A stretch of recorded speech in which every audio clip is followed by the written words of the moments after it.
In this third video from the series of 5 about regaining a healthy work-life balance for business owners, we'll be talking about focusing on results. Now this almost piggybacks onto the previous tip about the relay runner rule, so please watch that video if you haven't. But what it says is that at the end of the day, it is only the results that matters and not necessarily how you get to that result.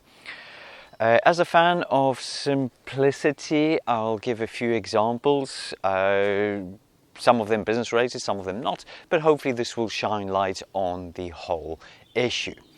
So let's say we want to climb a summit. Let's say we stick to the UK and we want to climb Ben Nevis.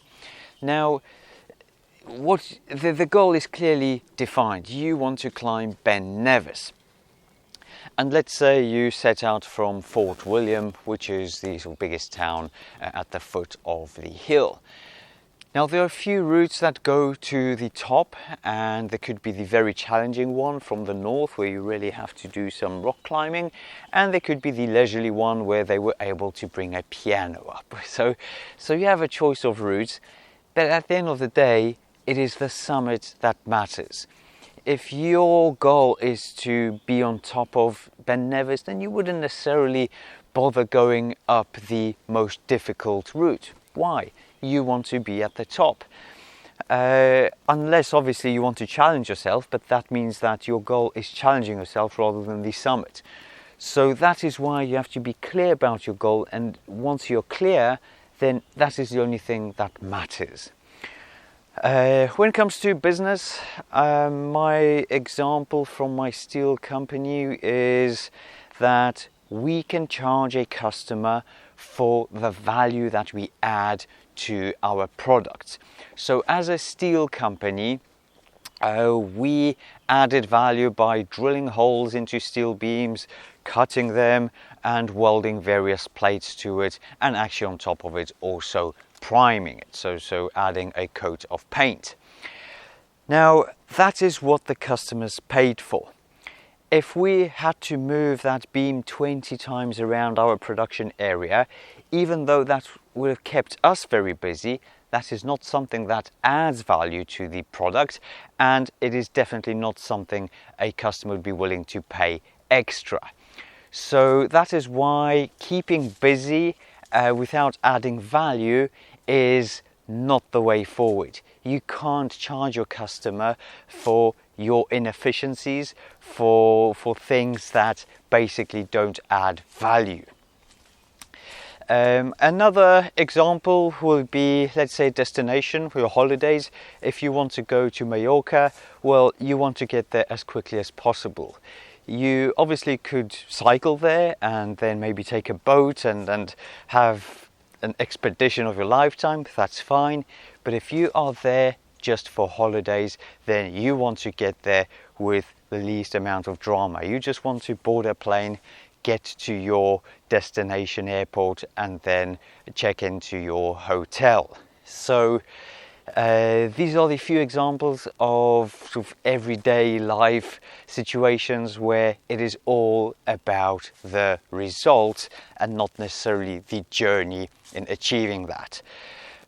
So now the trick is to implement this tip in your everyday decision making, in your everyday tasks, and how you go about doing what you do in your company. Another great example that really resonated with me comes from the lean startup world, which says that if you start a business and after 2 years you fail, then you would have been better off using that money sitting on a beach, sipping drinks and having the time of your life. It's a funny example, but it really resonates. It really explains the essence of this tip. If you haven't achieved your goal, then all that time has basically been wasted. You could argue that you've learned something, which is fine, but you probably would have learned more by spending less time and money. So again, this just highlights the importance of focusing on results. Sorry, I need a bit of a breather. You probably didn't see it, but this was uphill, so I am slightly out of breath. So, when it comes to focusing on results at your company, it is a very nice exercise and very useful to go through the chain of events that happen in order to deliver your product to your customer.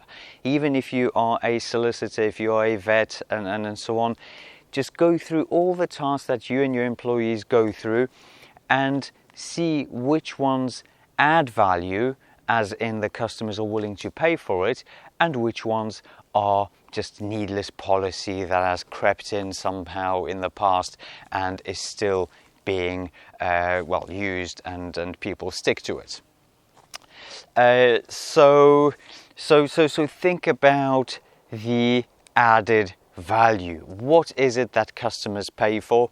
And you might be surprised that there are plenty of things that you do only because you've always done it that way. Yet for some reason it is now not necessarily needed and only creates extra burden and extra needless work. So this was tip number 3, focus on results, and I invite you to watch the 4th video from this series.